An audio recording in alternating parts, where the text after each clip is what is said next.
एक छोटे से गांव में रामदास और सीता नाम के एक गरीब पति पत्नी रहते थे, जिनके पास खाने के लिए रोटी भी मुश्किल से मिलती थी। लेकिन हर शाम वे दोनों एक छोटे से शिव मंदिर में बैठकर भगवान शिव की चर्चा करते थे और रामदास कहता था, सीता देखो भगवान शिव कितने महान हैं, वे अपनी पत्नी पार्वती से कितना प्रेम करते हैं। और सीता जवाब देती थी, हाँ पति जी, शिव जी ने हमें भी सिखाया है कि गरीबी में भी खुशी से रह सकते हैं जब तक हमारे पास एक दूसरे का साथ है। फिर रामदास कहता था, शिव जी तो भिखारी की तरह रहते हैं, चिता की राख लगाते हैं, फिर भी वे इतने खुश हैं क्योंकि उनके पास माता पार्वती का प्यार है। और सीता मुस्कुराकर कहती थी, तो हम भी गरीब हैं, लेकिन हमारे पास भी एक दूसरे का प्यार है, इसीलिए हम भी खुश हैं। एक दिन रामदास बहुत परेशान था क्योंकि उसे 3 दिन से काम नहीं मिला था और घर में खाने को कुछ नहीं था। तो सीता ने कहा, चिंता मत करो पति जी, शिव जी कहते हैं कि जो भी उनका सच्चा भक्त होता है उसे वे कभी भूखा नहीं रहने देते। और वाकई उसी दिन शाम को किसी ने उनके दरवाजे पर खाना रख दिया था। रामदास बोला, देखा सीता, शिव जी ने हमारी सुन ली। फिर दोनों ने मिलकर शिव जी का शुक्रिया अदा किया और खुशी से खाना खाया। अगले दिन मंदिर में बैठकर रामदास ने कहा, सीता तुम जानती हो शिव जी क्यों इतने दयालु हैं? तो सीता ने पूछा, क्यों पति जी? तो रामदास बोला, क्योंकि वे जानते हैं कि गरीबी का दुख क्या होता है। वे खुद भी साधु की तरह रहते हैं, कोई महल नहीं, सिर्फ कैलाश पर्वत पर रहते हैं। और सीता बोली, हाँ, और माता पार्वती भी उनके साथ खुशी से रहती हैं, कभी शिकायत नहीं करती। फिर रामदास ने कहा, शिव जी और पार्वती जी की तरह हम भी एक दूसरे का साथ देकर इस गरीबी को हरा सकते हैं। और सीता ने हामी भरते हुए कहा, बिल्कुल पति जी, हमें भी उनकी तरह धैर्य रखना चाहिए। एक दिन बारिश बहुत तेज हो रही थी और उनकी झोपड़ी में पानी टपक रहा था, तो दोनों ने मिलकर शिव जी का भजन गाया, नमः शिवाय नमः शिवाय। और अजीब बात ये थी कि भजन गाते समय उन्हें बारिश की परेशानी महसूस ही नहीं हुई। रामदास बोला, देखो सीता, शिव जी का नाम लेने से कितनी शांति मिलती है। और सीता बोली, हाँ पति जी, शिव जी का नाम ही सबसे बड़ा सहारा है।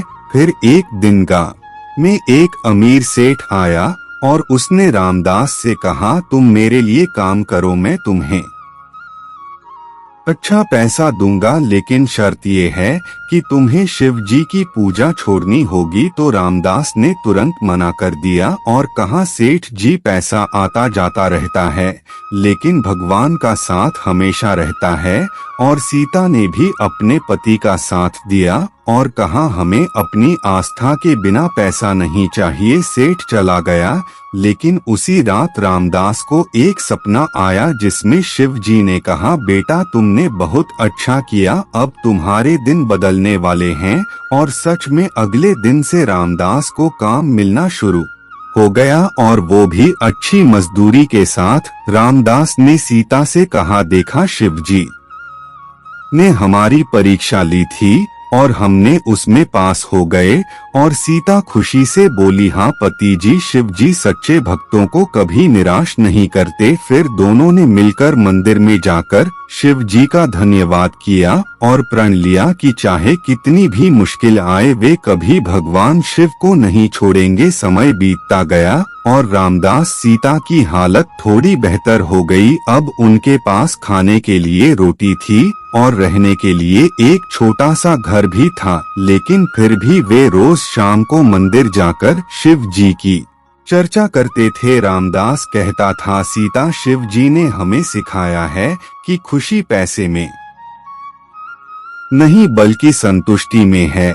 और सीता जवाब देती थी, हाँ पति जी, और शिव जी पार्वती जी का प्रेम हमें सिखाता है कि पति पत्नी को हमेशा एक दूसरे का साथ देना चाहिए। एक दिन गांव में एक बड़ा तूफान आया और बहुत से लोगों के घर उजड़ गए। रामदास और सीता का घर भी क्षतिग्रस्त हो गया, लेकिन उन्होंने हिम्मत नहीं हारी और मंदिर में जाकर शिव जी से प्रार्थना की, है महादेव, आपने हमें जो दिया था वो वापस ले लिया, कोई बात नहीं, लेकिन हमारी आस्था मत छीनिएगा। और अद्भुत बात ये हुई कि पूरे गांव के लोग मिलकर उनका घर दोबारा बनाने में मदद करने लगे। रामदास बोला, सीता देखो, शिव जी ने लोगों के दिल में दया भाव भर दिया है।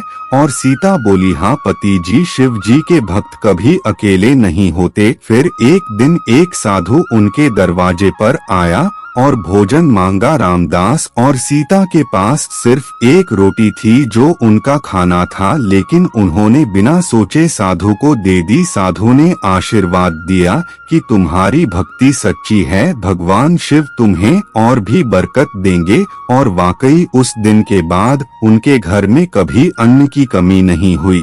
रामदास ने सीता से कहा, शिव जी कहते हैं कि जो दूसरों की मदद करता है उसकी मदद खुद भगवान करते हैं। और सीता बोली, हाँ पति जी, शिव जी और पार्वती जी भी सभी की मदद करते हैं, इसीलिए सब उन्हें प्यार करते हैं। एक बार गांव में बीमारी फैली और बहुत से लोग बीमार पड़ गए। रामदास और सीता ने मिलकर सभी बीमार लोगों की सेवा की और उनके लिए दवा का इंतजाम किया। जब लोगों ने पूछा कि तुम इतनी मेहनत क्यों कर रहे हो, तो रामदास बोला, शिव जी कहते हैं कि सेवा ही सबसे बड़ी पूजा है।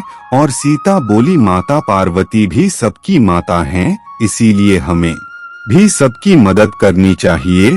और इस सेवा के कारण भगवान शिव की कृपा से गांव की बीमारी जल्दी ठीक हो गई। समय के साथ रामदास और सीता बूढ़े हो गए, लेकिन उनकी शिव भक्ति कम नहीं हुई बल्कि और बढ़ गई। वे रोज मंदिर जाकर शिव जी से कहते थे कि हे प्रभु, हमने आपका सहारा लेकर जिंदगी काटी है, अब आप ही हमारा अंत भी अच्छा कर दीजिए। एक दिन रामदास बीमार पड़ गया और डॉक्टर ने कहा कि अब ज्यादा उम्मीद नहीं है। तो सीता रो रही थी, लेकिन रामदास मुस्कुराकर बोला, सीता रो मत, शिव जी का बुलावा आया है, मैं जा रहा हूँ, लेकिन तुम हिम्मत रखना और शिव जी की भक्ति करती रहना। और रामदास अंतिम सांस तक नमः शिवाय जपता रहा। रामदास के जाने के बाद सीता अकेली हो गई, लेकिन उसने हिम्मत नहीं हारी और रोज मंदिर जाकर शिव जी से कहती थी, प्रभु मेरे पति को अपने पास बुला लिया, अब मुझे भी जल्दी बुला लीजिए, मैं भी आपके पास आना चाहती हूँ। और कुछ महीने बाद सीता भी शांति से इस दुनिया को छोड़कर चली गई। गांव के लोग कहते हैं कि मरने से पहले दोनों के चेहरे पर बहुत शांति थी, जैसे कि वे शिव जी के दर्शन कर रहे हों। और आज भी उस गांव में लोग रामदास और सीता की कहानी सुनाते हैं और कहते हैं कि सच्ची भक्ति और पति पत्नी का प्रेम कैसा होना चाहिए, यह उन दोनों ने दिखाया था। वे गरीब थे, लेकिन उनका दिल अमीर था। वे भगवान शिव के सच्चे भक्त थे और एक दूसरे के सच्चे साथी थे। उन्होंने सिखाया कि जिंदगी में पैसा हो या न हो, लेकिन भगवान की भक्ति और आपस का प्रेम हो तो इंसान खुश रह सकता है और मुश्किलों का सामना कर सकता है। आज भी उस मंदिर में जाकर लोग रामदास और सीता को याद करते हैं और प्रार्थना करते हैं कि हे शिव जी, हमें भी उनकी तरह सच्ची भक्ति और पति पत्नी का प्रेम दीजिए।